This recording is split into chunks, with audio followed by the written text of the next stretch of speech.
Hello everyone, my name is Aditya Shivhare and आज हम लोग इस वीडियो में बात करने वाले हैं हमारे इनकम एंड एक्सपेंडिचर अकाउंट के बारे में। अब जो हमारा इनकम एंड एक्सपेंडिचर अकाउंट हो जाता है वो थोड़ा सिमिलर ही है हमारे रिसीप्ट्स एंड पेमेंट्स अकाउंट से।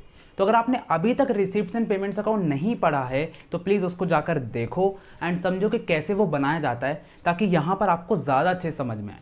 तो एक बार जब हम लोग रिसीप्ट्स एंड पेमेंट्स अकाउंट को समझ लेते हैं तो यहाँ पर आता है इनकम एंड एक्सपेंडिचर अकाउंट। तो आज की वीडियो में हम समझेंगे कि कितनी टाइप्स की इनकम होती है, कैसे उनका एडजस्टमेंट किया जाता है, कैसे उनका ट्रीटमेंट किया जाता है और कैसे बिना मिस्टेक्स के साथ हम इनकम एंड एक्सपेंडिचर अकाउंट बना सकते हैं। तो चलो यार जल्दी से वीडियो स्टार्ट करते हैं। तो जब भी हम लोग इनकम एंड एक्सपेंडिचर अकाउंट बनाते हैं तो आपको यहाँ पर समझना है कि ये एक घर है और इस घर में सिर्फ उन्हीं चीज़ों की एंट्री होगी जो दो कंडीशंस को फॉलो करेंगे, दो रूल्स को फॉलो करेंगे और यहाँ पर हम उनको लिखने वाले हैं। तो सबसे पहला जो रूल आ जाता है या फिर कंडीशन आ जाती है दैट इज़ कि वो चीज़ जो है एसेट या लाइबिलिटी नहीं होना चाहिए। एसेट या फिर लाइबिलिटी नहीं होनी चाहिए। इसका मतलब क्या है, अगर मैं आपको कठिन भाषा में बोलूँ, मुश्किल भाषा में बोलूँ तो वो कैपिटल नेचर का नहीं होना चाहिए। इसका मतलब क्या है कि वो इनकम और एक्सपेंस ही होना चाहिए। यहाँ पर इनका काम यहाँ पर नहीं चलेगा। इसके एग्जाम्पल के तौर पे यहाँ पर फर्नीचर दिया हुआ है, तो फर्नीचर एक एसेट है। तो फर्नीचर क्योंकि एक एसेट है तो हम उसको इनकम एंड एक्सपेंडिचर में नहीं लिखेंगे। तो भैया फिर कहाँ लिखेंगे?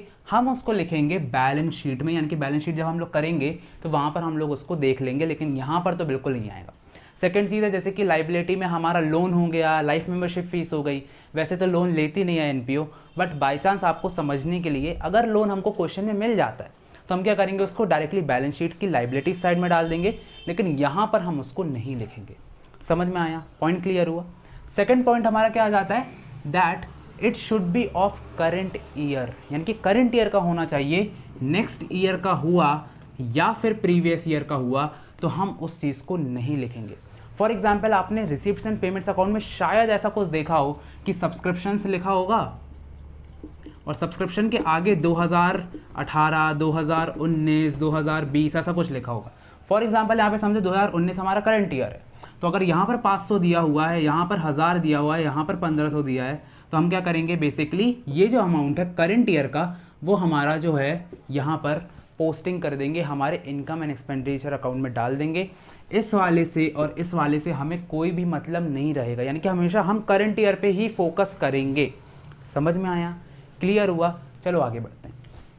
तो एक बार जब हम लोग ये दो कंडीशंस को समझ जाते हैं तो एक बार फॉर्मेट देख लेते हैं कि एक्चुअली में बनता कैसे। तो इसका फॉर्मेट थोड़ा सा हंसने वाला है। एक्चुअली इसमें लिखा तो रहता है इनकम एंड एक्सपेंडिचर अकाउंट, पर ये बनता है एक्सपेंडिचर अमाउंट इनकम अमाउंट। कैसे? तो सबसे पहले देखो स्टार्टिंग करोगे क्वेश्चन के तो कैसे करोगे, इनकम एंड एक्सपेंडिचर अकाउंट और फॉर द ईयर एंडेड लिख दोगे, ये भी ईयर एंडेड के लिए बनता है, ठीक है। और इसी के साथ साथ आप क्या लिखोगे, सबसे पहले आप लिखोगे यहाँ पर इनकम, बिल्कुल नहीं, आप यहाँ पर लिखोगे सबसे पहली बात एक्सपेंडिचर अमाउंट इनकम अमाउंट, ठीक है। तो यहाँ पर आपको इसको ऐसे लिखना है, यानी कि आपकी जितनी भी इनकम होगी वो हमेशा क्रेडिट होगी और जितना भी आपका एक्सपेंडिचर है वो हमेशा डेबिट होगा। ये दो बात समझ लिए, तो आगे बढ़ते हैं। तो एक बार जब हम इनकम एंड एक्सपेंडिचर अकाउंट का फॉर्मेट समझ जाते हैं, कंडीशन समझ जाते हैं, तो अब हम समझेंगे कि कितने टाइप्स की इनकम होती हैं जो कि यहाँ पर आती ही आती हैं, उनको कैसे उनका ट्रीटमेंट होता है, ठीक है। तो ये क्वेश्चंस में आपको बहुत ज़्यादा मिलेंगी, तो इसको बहुत ध्यान से देखना। ये वीडियो बहुत ज़्यादा इंपॉर्टेंट है आपके बेसिक्स क्लियर करने के लिए। सबसे पहले आ जाता है हमारा सब्सक्रिप्शंस। क्या आ जाता है हमारा? सब्सक्रिप्शंस आ जाता है। तो सब्सक्रिप्शंस में बेसिकली क्या होता है, सब्सक्रिप्शन क्या है? सब्सक्रिप्शन यानी कि हर महीने हमको फ़ीस मिलती है, हर साल हमको फ़ीस मिलती है, किससे? हमारे जो मेंबर्स होते हैं वो हमको ये सब्सक्रिप्शन देते जाते हैं। तो ये सब्सक्रिप्शन क्या है? ये रेगुलर इन नेचर है। क्या है? रेगुलर इन नेचर है, रिकरिंग है, बार बार मिल रहा होता है, इसलिए ये हमारे लिए क्या हुआ, एक इनकम हुई। और क्योंकि ये इनकम हुई तो हम इसको क्या कर देंगे, क्रेडिट कर देंगे हमारे इनकम एंड एक्सपेंडिचर अकाउंट में। कोई भी प्रॉब्लम? क्यों हमने इसको किया है क्रेडिट? क्योंकि ये भैया बार बार मिलता है और जो जो बार बार मिलती है, इसकी पॉकेट मनी हो गई, बार बार मिलती है, हर महीने मिलती है, तो वो क्या हो जाती है, हमारी इनकम, हम उसको अपनी मर्जी से खर्च कर सकते हैं। कोई भी प्रॉब्लम नहीं है, आगे बढ़ते हैं। अब जो हमारी सेकेंड चीज़ आ जाती है that is life membership fees. Life membership fees का मतलब क्या होता है? लाइफ मेंबरशिप फ़ीस का मतलब होता है कि आपको एक ही बार में पूरी की पूरी फीस मिल जाती है आपके मेंबर से पूरी ज़िंदगी भर की, क्योंकि यहाँ पर लाइफ की बात की गई ना। तो जब हम पूरी ज़िंदगी भर की मेंबरशिप ले लेते हैं तो हम उसको बोलते हैं लाइफ मेंबरशिप फ़ीस।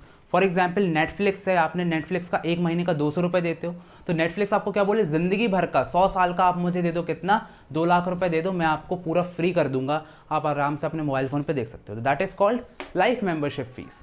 तो यहाँ पर ये क्या होता है, सबसे पहली बात तो ये हमको बार बार नहीं मिलती है, एक ही बार मिल रही है, यानी कि क्या हो गया, नॉन रिकरिंग हो गया, रेगुलर इनकम नहीं है। तो रेगुलर इनकम ना होने के कारण ये चली जाती है कहाँ पर, लाइबिलिटी साइड में। समझ में आया? क्योंकि लाइबिलिटी जो होता है वो रेगुलर इन नेचर नहीं होती है, तो हम इसको लाइबिलिटी साइड में डाल देंगे, किसके, हमारे बैलेंस शीट के। समझ में आया? कोई भी प्रॉब्लम हो तो प्लीज़ कमेंट सेक्शन में पूछ लेना। तो अभी तक हमने एक एग्जाम्पल देखा किसका, हमारे इनकम एंड एक्सपेंडिचर अकाउंट का, एक देखा लाइबिलिटीज़ का। अब देखो एक और जो कि थोड़ा सा अलग होता है, दैट इज़ डोनेशन। तो डोनेशन का मतलब क्या होता है? डोनेशन का मतलब होता है भैया चंदा आना। हमारे पास जब भी चंदा आता है तो हम उसको बोलते हैं डोनेशन। अभी जो डोनेशन होता है ये दो तरीके का होता है।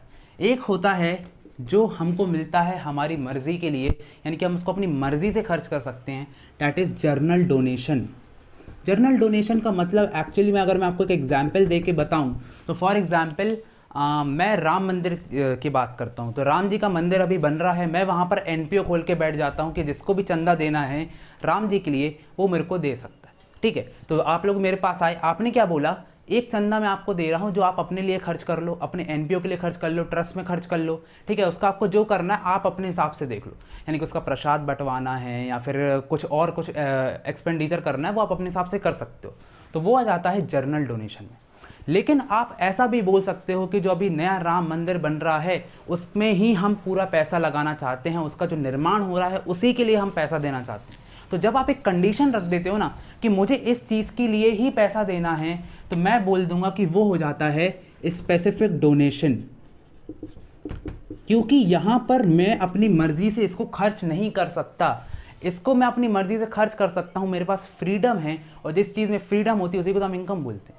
आपके पास इनकम आई, अब आप उसको अपनी मर्जी से खर्च नहीं कर सकते, तो क्या आप उसको इनकम बोलोगे? नहीं, वो आपके लिए लाइबिलिटी हो जाएगी। समझ में आया मैं क्या बोलना चाह रहा हूँ? यहाँ पर ये जो जर्नल डोनेशन है ये आपके लिए एक इनकम है, तो ये कहाँ चली जाएगी, हमारी क्रेडिट साइड में, किसके, इनकम एंड एक्सपेंडिचर अकाउंट के।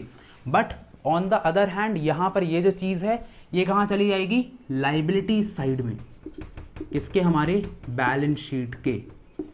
कोई भी प्रॉब्लम? यहाँ पर क्या समझना है, मर्जी से खर्च कर रहे हो, नहीं कर पा रहे, तो मर्जी से जो खर्च कर पा रहे हैं वो इनकम एंड एक्सपेंडिचर अकाउंट में, नहीं कर पा रहे हैं तो एक लाइबिलिटी बन गई, तो कहाँ पर चली जाएगी, बैलेंस शीट में। ठीक है, समझ में आया? नहीं समझ में आया फिर से कमेंट सेक्शन बोल रहा हूँ, पूछ लेना। ओके, तो जब एक बार हम ये सब चीज़ समझ जाते हैं तो नेक्स्ट इनकम आ जाती है हमारी लेगेसीज। लेगेसीज क्या होता है? लेगेसीज बेसिकली जब कोई मर जाता है तो वो अपना पूरा जो भी धन दौलत रहती है वो दान में देता है, या आपने फिल्मों में बहुत देखा होगा कि मैं अपनी पूरी प्रॉपर्टी ट्रस्ट के नाम पे करना चाहता हूँ। तो अब जिसकी बहुत बड़े बड़े लोग हैं, जिसकी बिल गेट्स हैं, ठीक है, बिल गेट्स जैसे लोग, तो ये क्या करते हैं, करोड़ों करोड़ों रुपए देते हैं। तो बहुत ज़्यादा पैसा आता है, एक बार में आता है, और ये ऐसा है कि कम भी आ सकता है, ज़्यादा भी आ सकता है। फॉर एग्जाम्पल एक मिडिल क्लास फैमिली का बंदा है, उसने बोला कि मेरी आधी प्रॉपर्टी चली जाएगी, तो वहाँ पर जो पैसा है थोड़ा सा कम आएगा। लेकिन कोई बहुत बड़ा करोड़पति आदमी है, उसने बोल दिया नहीं मैं तो राम मंदिर के लिए पैसा दूंगा, पूरा अपना धन दौलत लगा दूंगा बहुत अच्छे से। तो यहाँ पर क्या हुआ कि मरने के बाद जब पैसा आता है तो वो एक ही बार आ रहा है, ज़्यादा बार तो आ नहीं रहा है, और बहुत बड़े अमाउंट में आ रहा है, इसलिए हम इसको एज अ लाइबिलिटी ट्रीट करते हैं। देखो एक चीज़ यहाँ पर बहुत अच्छे से समझना कि ये जो डोनेशन है और जो लेगेसीज हैं उसमें ज़्यादा कोई डिफरेंस नहीं है, बस ये मरने के पहले दे रहा है, ये मरने के बाद दे रहा है। समझ में आया? तो एक तरीके से अगर वहाँ पर लिखा हुआ है कि लेगेसीज के आगे कुछ लिखा हुआ है, स्पेसिफिक दिया हुआ है कि स्पेसिफिक यूज़ के लिए ही लेगेसीज हुई हैं, जैसे कि मैंने यहाँ पर बताया था स्पेसिफिक डोनेशन, वैसे ही स्पेसिफिक लेगेसी भी होती है कि उसने बोल दिया है कि नहीं मुझे तो राम मंदिर के लिए ही पैसा देना है मरने के बाद, तो वहाँ पर आप उसको एज ए स्पेसिफिकली लाइबिलिटीज़ में डाल दोगे। लेकिन अगर कुछ नहीं लिखा हुआ है तो हम उसको क्या कर देंगे, इनकम एंड एक्सपेंडिचर अकाउंट में क्रेडिट कर देंगे। जब तक स्पेसिफिकली नहीं दिया हो, स्पेसिफिक दिया हो तो ही आप उसको एज अ लाइबिलिटी ट्रीट करोगे, वरना इसको डाल देना कहाँ पर, हमारे इनकम एंड एक्सपेंडिचर अकाउंट में क्रेडिट कर देना। कोई भी प्रॉब्लम नहीं है। एक और चीज़ बता देता हूँ, क्रेडिट करने का मतलब मैं क्यों बोल रहा हूँ बार बार क्रेडिट करना, क्योंकि यहाँ पर जो हमारा फॉर्मेट है वो अभी मैंने बताया था, एक्सपेंडिचर यहाँ आता है, इनकम उस साइड जाती है, तो इनकम यानी कि क्रेडिट हो गया। समझ में आया? ओके। अब जो हमारी नेक्स्ट इनकम आ जाती है दैट इज़ हमारी फंड्स।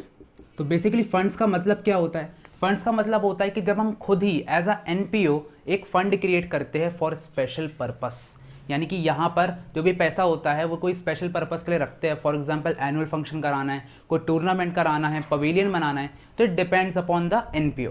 तो ये क्योंकि स्पेशल पर्पस के लिए है तो हम इसको as a liability directly treat कर देंगे। ठीक है, लाइबिलिटीज़ में इसको हम एज अ बैलेंस शीट में डाल देंगे। कोई भी प्रॉब्लम नहीं है। चलो आगे बढ़ते हैं। तो एक बार जब हम लोग ये चीज़ कर लेते हैं तो इसके बाद जो हमारी चीज़ आ जाती है दैट इज़ ग्रांट। तो ग्रांट्स बेसिकली क्या होते हैं? ये हमको गवर्नमेंट के थ्रू मिलते हैं, गवर्नमेंट ग्रांट्स भी मिलते हैं। ग्रांट यानी कि छोटी मोटी मदद कर दी किसी ने, तो छोटी मोटी मदद की है तो मदद तो भैया लोग करते ही रहते हैं, एनपीओ रहता है तो रिकरिंग इन नेचर हो गई। तो यहाँ पर हम क्या कर देंगे, इसको directly income and expenditure account में क्रेडिट कर देंगे। ठीक है, समझ में आया? आगे बढ़ते हैं। एक और हमारी जो नेक्स्ट इनकम आती है दैट इज सन्ड्री रिसीप्ट्स। अब देखो आपको ये सन्ड्री रिसीप्ट्स के तौर पे मिल सकता है या आपको मिसलेनियस ओके, तुम लोग प्लीज़ इसकी स्पेलिंग देख लेना, मेरे को पता नहीं है। मिसलेनियस एक्सपेंसेस प्लस एक और जो हमारी हो जाती है receipt that is sale of old newspapers. ठीक है, तो सेल ऑफ ओल्ड न्यूज़पेपर जो होता है, ये सब जो होते हैं छोटी मोटी जो हमारी इनकम होती है वो आती रहती है। पेपर आए, पेपर को बेच दिया। हाँ, यहाँ पर एक चीज़ याद रखना, न्यूज़पेपर और बुक्स में डिफरेंस होता है। बुक हमारी एसेट होती है, यहाँ पर न्यूज़पेपर जो है क्योंकि वो एक बार तुमने पढ़ा उसके बाद अगली बार से कोई इसका सेंस नहीं रहता ना, कोई मतलब का नहीं रहता, इसलिए यहाँ पर जो होता है इसको हम एज अ इनकम ट्रीट कर देंगे। और इनकम ट्रीट करेंगे यानी कि इनकम एंड एक्सपेंडिचर अकाउंट के क्रेडिट साइड में हम उसको पोस्ट कर देंगे। समझ में आया? तो आज की वीडियो में मैंने इनकम एंड एक्सपेंडिचर अकाउंट से रिलेटेड सारे बेसिक्स को कवर किया है। अगली वीडियो में हम लोग देखेंगे एक पूरा प्रैक्टिकल क्वेश्चन करके, जिससे हमारी क्लैरिटी और अच्छी हो जाएगी। तो चलो यार, इसके साथ मिलते हैं अगली वीडियो में, तब तक के लिए ऑल द बेस्ट।